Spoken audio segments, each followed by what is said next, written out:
The first time my goats got onto that golf course, I honestly thought maybe we could still fix things like neighbors. I really did. I figured some rich guy in loafers would yell a little, maybe threaten me with a lawyer, and then eventually somebody with common sense would step in and say, "All right, enough already. Put the fence back where it belongs and move on." What I didn't realize back then was that people who spend $40,000 on country club memberships don't think like regular folks anymore. Somewhere along the line, they stopped seeing land as something real. To them, it's numbers on paper, expansion opportunities, investment potential. But to me, that hillside was my grandfather's fingerprints in the dirt. It was my dad teaching me how to mend fence wire with frozen hands in January. It was every bad season we survived and every good season we earned. My name's Eli Mercer, and my family has raised goats outside Blackthorn Ridge, Tennessee since before interstate highways cut this country in half.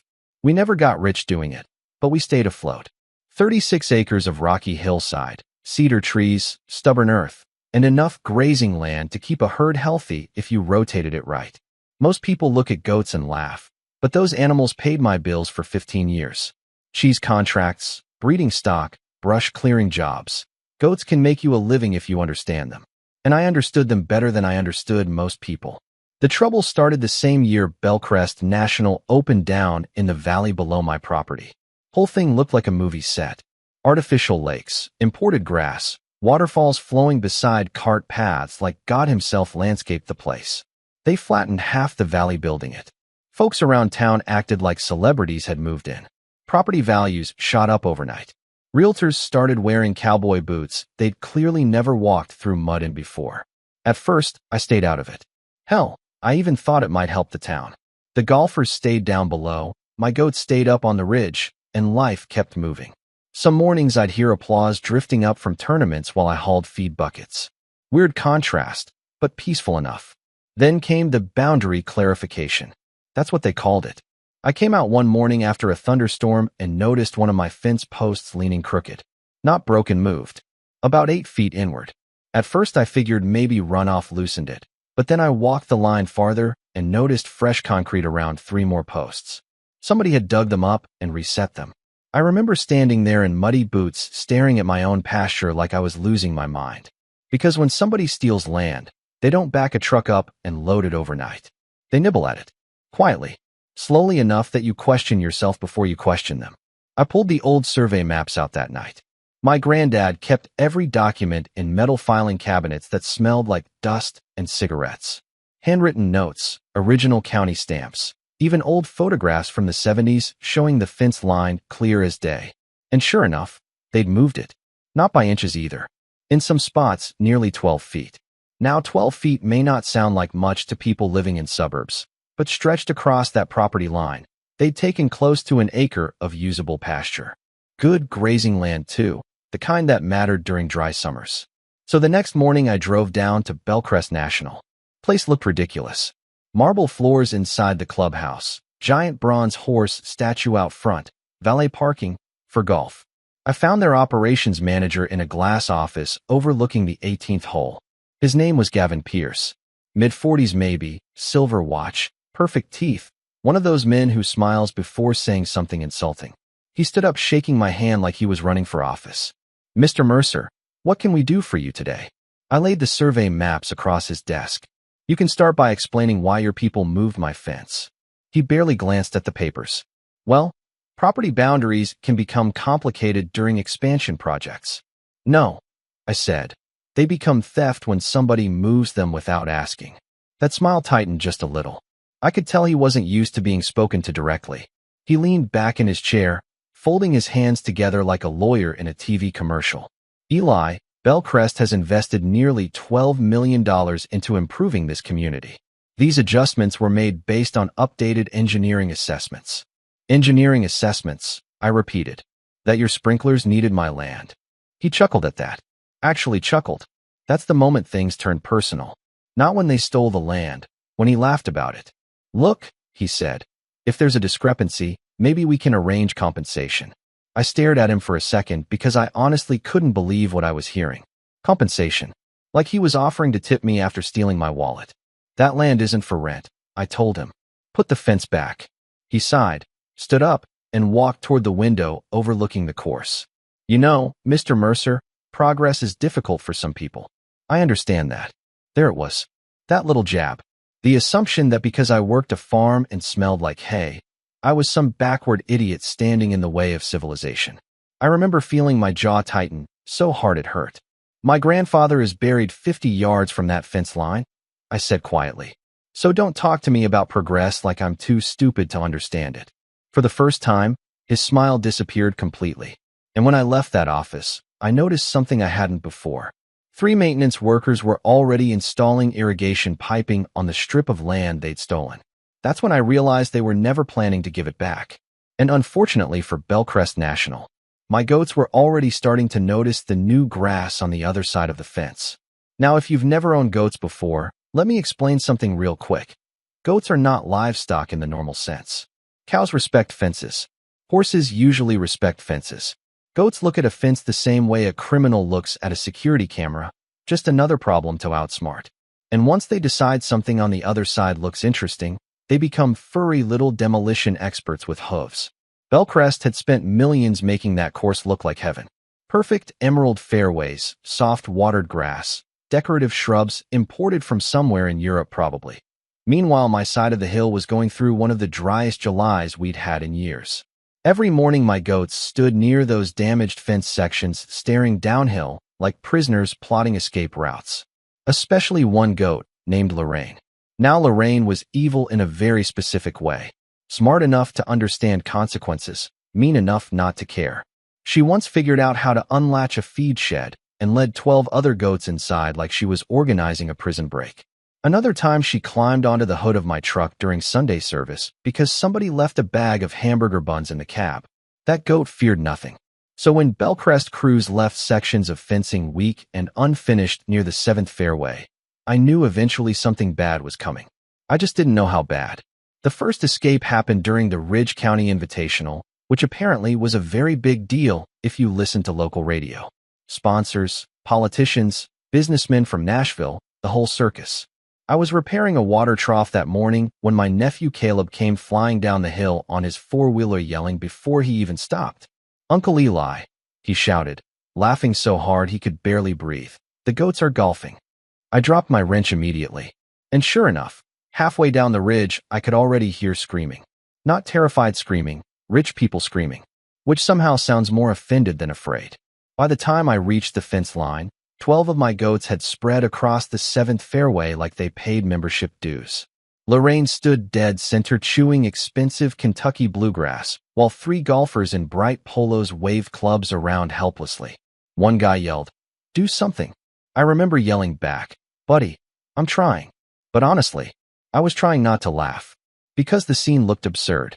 A $70,000 golf cart sat abandoned while one of my younger goats climbed onto the seat chewing the scorecard. Another had wandered onto the putting green and left little brown presents near the hole while 2 groundskeepers argued about whether they could chase them without liability issues. Then I spotted Gavin marching toward me from across the fairway. That man looked like his blood pressure was about to kill him. "What the hell is this?" he snapped. "My goats," I said. "I can see that." Well, then we're both caught up. That didn't help. His face turned the color of boiled lobster. These animals damaged private property. I pointed toward the broken fence section his workers had left unsecured. "Looks to me like they entered through your property. That fence is your responsibility." "No," I said calmly. "The original fence was my responsibility. Your construction crew tore half of it apart." For a second I thought he might actually swing at me. Instead, he jabbed a finger toward the course. "You're paying for every dollar of damage." Now here's the thing.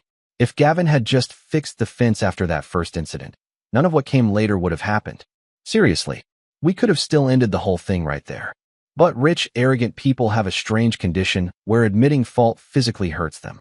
So instead of repairing the damaged sections properly, Bellcrest doubled down. Over the next 2 weeks, they installed even more landscaping on my land. Decorative stone borders, new irrigation lines, fancy little pine trees worth more than my monthly truck payment.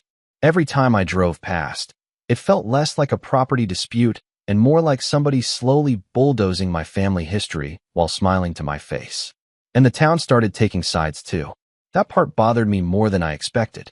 Folks who'd known my family for years suddenly acted different because Bellcrest brought money into the county. Waitresses whispered when I walked into diners. Realtors called my farm undeveloped opportunity. One city councilman actually suggested maybe I should adapt to changing economic realities. Changing economic realities. Funny phrase for stealing from your neighbors. Meanwhile, Caleb kept showing me videos people posted online from the tournament. Grainy cell phone footage of my goats running across sand traps while golfers shouted in the background.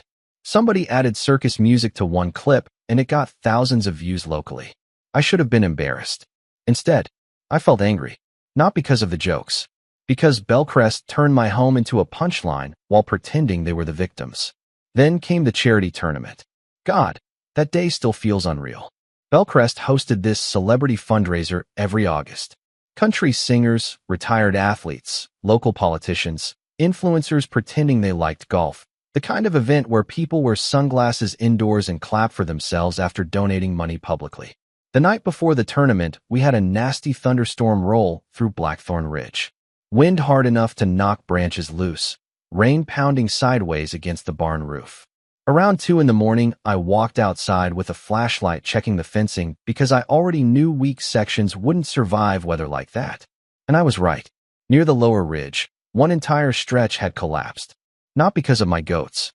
Because Bellcrest contractors had cut corners reinforcing it after moving everything. I spent nearly 3 hours in mud trying to patch it temporary before daylight. By sunrise, I figured it would hold long enough to move the herd farther uphill. I was wrong. Real wrong. Around 10:30, Caleb burst into the house again, looking like he'd witnessed an alien invasion. All of them, he gasped. Uncle Eli, all of them got out. I don't think I even answered him. I just grabbed my keys and drove. You ever have one of those moments where you know your life's about to divide into before and after? That drive felt like that. Because halfway down the ridge, I could already see golf carts scattered everywhere and hear distant screaming echoing up from the valley. 30 goats. My entire herd. Loose on Bellcrest National during the biggest event of their year. And they weren't just eating grass anymore. They were celebrating. One goat stood on top of a refreshment table chewing flower arrangements while 2 women in designer dresses filmed with their phones. Another somehow got inside a sand bunker and started rolling around like a dog discovering snow for the first time. 3 younger males were headbutting decorative course signs hard enough to snap wooden posts clean in half. And Lorraine. Lord help me. Lorraine was standing on the hood of a white golf cart chewing a tournament flag while a retired NFL player stared at her in complete disbelief. The entire course looked cursed. Sprinklers blasted water sideways where goats had chewed through irrigation heads. Mulch beds were shredded. Expensive imported shrubs looked like somebody attacked them with hedge clippers and rage issues. People were yelling everywhere. One event coordinator was literally crying. And right in the middle of all that chaos stood Gavin Pierce, frozen completely still, staring at me with this expression I'll never forget. Not anger anymore. Hatred. Pure hatred. You did this, he said quietly when I walked up. No, I answered, looking around at the destroyed course. You did when you stole my land. For a second, neither of us spoke. Then somewhere behind us, a goat jumped onto a catering table and shattered about $200 worth of champagne glasses. Honestly, I think that was the exact moment Gavin decided to sue me. The lawsuit showed up 3 days later in a thick envelope delivered by certified mail like I was some kind of criminal mastermind instead of a tired goat farmer with bad knees and feed bills. Bellcrest National wanted $80,000 in damages, loss of business revenue, landscaping destruction, emotional distress for club members, emotional distress from goats. I remember sitting at my kitchen table reading that line twice because I honestly thought maybe I misunderstood it. Caleb laughed so hard coffee came out his nose. I didn't laugh because underneath all the ridiculous legal language was something real dangerous. Bellcrest wasn't just trying to recover money. They wanted to bury me, drag things out until I couldn't afford lawyers anymore, force me to settle. Rich people know most working folks can't survive long court fights. And maybe that strategy works most of the time. But Gavin made one mistake. He underestimated how stubborn old farming families can be once they're cornered. See, my grandfather used to say land remembers who loves it. Sounds poetic until you spend your entire life bleeding onto the same dirt. Then it becomes truth. That hillside carried 4 generations of my family through droughts, layoffs, floods, and one tornado back in '98 that nearly wiped out the barn completely. We didn't quit then, and I sure as hell wasn't quitting because some country club manager wore expensive watches. So I hired a lawyer. Her name was Dana Holloway, and she looked like the kind of woman who could win arguments against gravity itself. Mid-60s, sharp eyes, silver hair pulled tight, spoke with the calm confidence of somebody who'd spent decades embarrassing arrogant men professionally. First meeting, she listened quietly while I explained everything, then finally asked, "You got documentation?" I rolled 2 filing boxes into her office. Survey maps, old photographs, property tax records, fence repair receipts dating back almost 20 years. My granddad kept everything because he trusted nobody wearing a tie. Dana flipped through the papers for maybe 10 minutes before leaning back in her chair, smiling slightly. Oh, they're screwed. That was the first good night of sleep I'd had in months. Now, meanwhile, Bellcrest launched a full public relations campaign around town acting like I unleashed wild animals intentionally. Local newspaper headlines called it the Blackthorn Gulf disaster. One article described my goats as aggressive livestock. Aggressive? Those idiots were scared of leaf blowers. But then little details started leaking out. Construction workers talked. One former Bellcrest employee posted anonymously online about management ordering crews to move fence markers during expansion. Somebody else shared drone photos from before construction clearly showing the original property line. And slowly, public opinion started shifting. Not fully, but enough. Then depositions began. If you've never seen a wealthy corporate manager forced to answer questions under oath, let me tell you something. Confidence disappears fast when facts enter the room. Dana absolutely dismantled Gavin. She walked him through every permit, every construction invoice, every landscaping order placed near my boundary line. At one point, she slid an enlarged aerial photo across the table and calmly asked, "Mr. Pierce, can you explain why the original fence line visible here differs from the current one installed under your supervision?" Watching him struggle through that answer was almost spiritual. He kept using phrases like boundary optimization and landscape continuity. Dana finally interrupted him. "Sir," she said, removing her glasses slowly, "did your employees move Mr. Mercer's fence without legal authorization?" Silence. Long silence. And that silence told everybody in the room the truth. Court started in early October. Small county courtroom packed every single day. Farmers, reporters, Bellcrest members, half the town honestly. People love watching rich folks fight country people because everybody secretly picks a side whether they admit it or not. Gavin arrived every morning in tailored suits, looking exhausted. I almost felt sorry for him sometimes. Almost. Then I'd remember him standing in that office talking about progress while his workers dug into my family's land. Bellcrest lawyers tried painting me as reckless, claimed I failed to secure my animals properly, claimed I encouraged the incidents for revenge. But then Dana brought out the surveyors, and everything changed. The county survey specialist testified that Bellcrest had knowingly crossed property boundaries during expansion.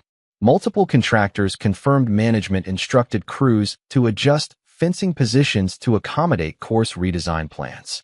One contractor even admitted under oath that concerns about legality were dismissed because, quote, "the farmer probably wouldn't notice." That line hit the courtroom like a grenade. I remember looking over at Gavin after that testimony. He wouldn't even meet my eyes anymore. Then came the photos. Huge printed images showing the progression over months.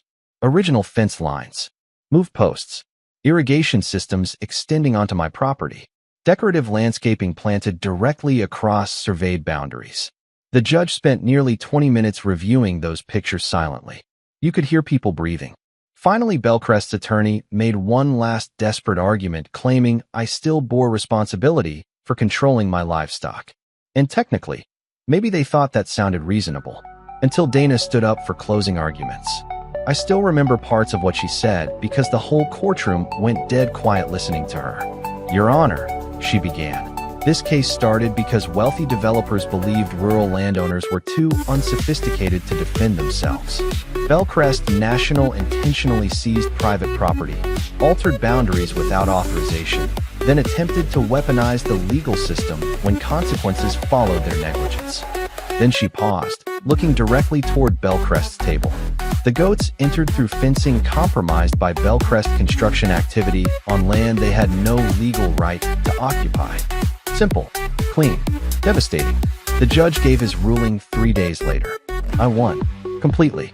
Bellcrest was ordered to restore the original property line immediately, remove every unauthorized improvement built on my land, reimburse all legal fees, and absorb full responsibility for damages resulting from compromised fencing. The courtroom got so quiet after the ruling you could hear somebody cough near the back row. Gavin just sat there staring at the table like his soul left his body. And here's the beautiful part. Restoring that land cost Bellcrest an absolute fortune. Entire irrigation systems had to be dug up and rerouted. Decorative stonework removed. Cart paths torn apart. One section of fairway had to be completely redesigned because it crossed too far onto my property. Millions in improvements suddenly became demolition projects. Exactly like I warned him. A month later, I stood on my hillside watching construction crews move the fence back where it originally belonged. Fresh cedar posts. Proper concrete anchors. Solid work this time. Lorraine stood beside me chewing grass peacefully like none of this had anything to do with her. Funny enough, Bellcrest never fully recovered its reputation after the trial.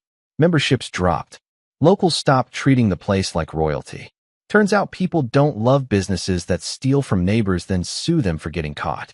As for me, life mostly went back to normal. The goats still roam the ridge. Caleb still sends me goat memes at 2 in the morning. And every once in a while I'll spot golfers down in the valley looking nervously toward my fence line whenever one of the goats wanders too close. Can't really blame them. Now personally, I never wanted revenge. I just wanted my land back. But I'll admit there's something strangely satisfying about watching powerful people learn they can't buy their way through every problem they create. Still, some folks around town think I should have controlled the herd better no matter what Bellcrest did. Others think the golf course deserved every bit of chaos they got. So I'll leave that question to you. If somebody slowly stole your family's land piece by piece, what would you have done differently? And be honest. Because if you've ever owned goats, you already know fences are really just suggestions.